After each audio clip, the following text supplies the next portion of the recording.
క్రీస్తునందున్న పరిశుద్ధులందరికీ ప్రభువైన క్రీస్తు నామంలో శుభాభివందనాలు. దేవుని ప్రేమ ఆధ్యాత్మిక కార్యక్రమానికి స్వాగతం.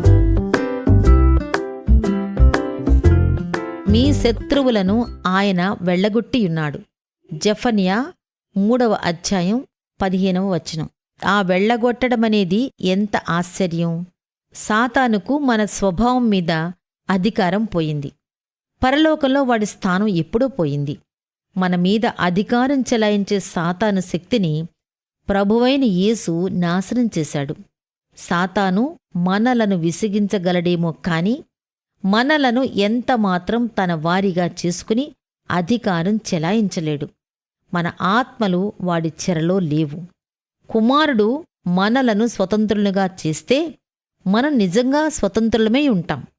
మన సహోదరుల మీద నేరారోపణ చేసే బద్ధశత్రువు సాతానే. ఈ స్థానం నుండి కూడా ప్రభువు వాణ్ణి వెళ్ళగొట్టాడు. మన ఉత్తరవాది ఆ నేరారోపకుని నోరు మూయించాడు. మన ప్రభువు శత్రువును గద్దించి మన ఆత్మపక్షంగా వాదిస్తాడు. సాతాను కుతంత్రాల నుండి మనకు ఎలాంటి హాని కలుగకుండా ప్రభువు కాపాడతాడు. వాడు శోధకుడు కాబట్టి ఆ దురాత్మ మనలను వెంటాడుతూనే ఉంటాడు. మన మనసులో అబద్ధాలు చెబుతుంటాడు. ఆ విధంగా మన మీద దాడి చేస్తుంటాడు. అక్కడ నుండి కూడా వాడు వెళ్ళగొట్టబడ్డాడు.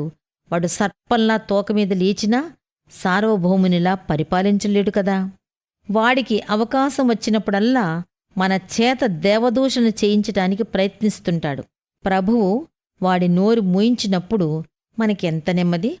కుక్కను కొట్టినట్టు ప్రభువు సాతానును కొట్టి వెళ్ళగొడతాడు.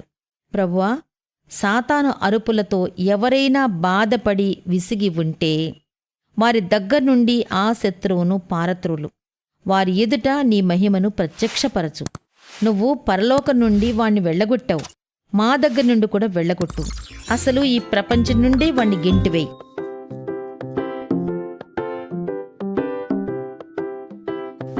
దేవుని ప్రేమ ఆధ్యాత్మిక కార్యక్రమాన్ని చివరి వరకు వీక్షించిన శ్రోతలందరికీ మా హృదయపూర్వక వందనాలు.